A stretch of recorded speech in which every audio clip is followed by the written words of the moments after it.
नमस्कार, आपका स्वागत है द वॉइस टीवी में। आप देख रहे हैं देश दुनिया की बड़ी खबरें।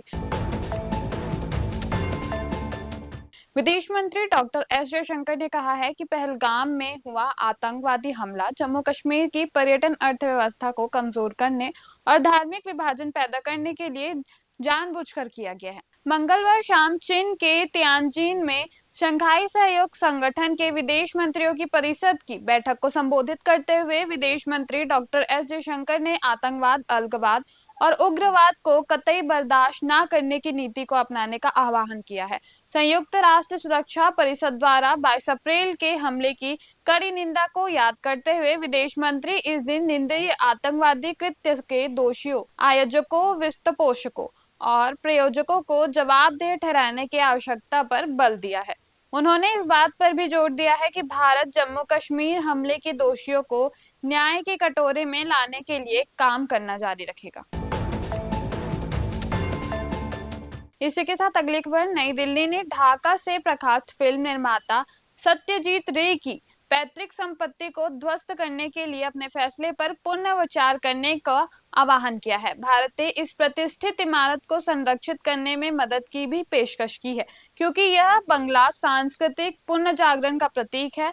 मयमनसिंह स्थित एक ऐतिहासिक इमारत को ध्वस्त करने के कदम को अत्यंत खेदजनक बताते हुए भारत ने बांग्लादेश से इसे दोनों देशों की साझा संस्कृति के प्रतीक एक संग्रहालय में बदलने का आग्रह किया है। इसके लिए सहयोग देने का भी वादा किया है। यह प्रतिष्ठित और ऐतिहासिक इमारत सत्यजीत रे के दादा और प्रतिष्ठित साहित्यकार उपेंद्र किशोर रे चौधरी की थी। वर्तमान में बांग्लादेश सरकार के स्वामित्व वाली यह संपत्ति जीर्ण शीर्ण अवस्था में है। विदेश मंत्रालय की यह प्रतिक्रिया उन खबरों के बाद आई है जिनमें ये कहा गया था कि बांग्लादेशी अधिकारी इस इमारत को गिराने वाले हैं।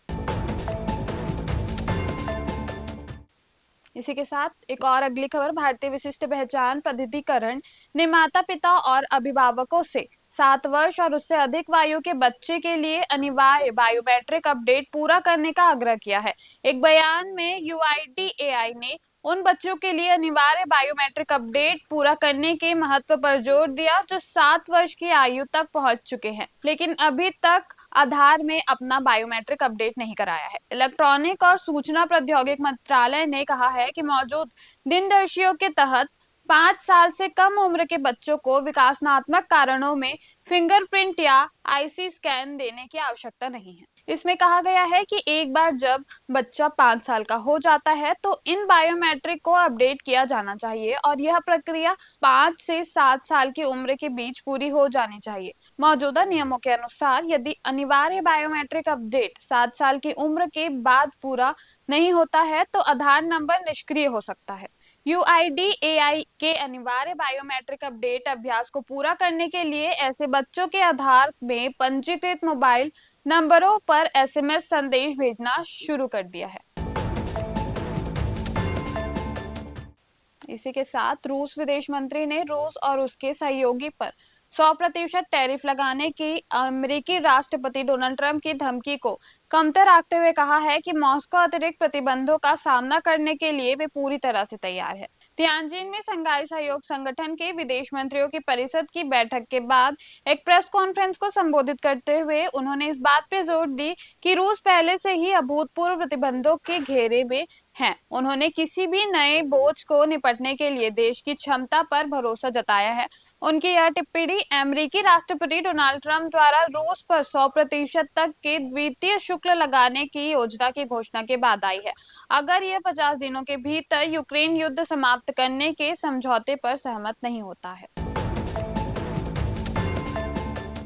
इसी के साथ अगली खबर। भारतीय मौसम विभाग ने अगले 2-3 दिन तक राजस्थान, पूर्वी और उससे सटे मध्य भारत में भारी से बहुत भारी बारिश जारी रहने की अनुमान जताया है। आकाशवाणी समाचार से विशेष बातचीत में आईएमडी के वरिष्ठ वैज्ञानिक डॉक्टर आर के जैनामणि ने बताया है कि झारखंड, बिहार और उड़ीसा के कुछ स्थानों पर भारी से बहुत भारी वर्षा होने की संभावना है। उन्होंने बताया है कि दक्षिण बिहार और झारखंड में नारंगी रंग की चेतावनी जारी की गई है।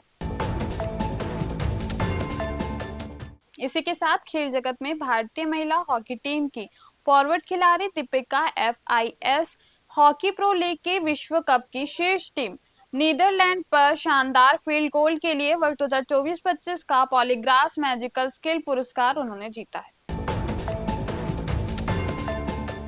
ऐसे ही खबरों के लिए बने रहिए द वॉइस टीवी के साथ।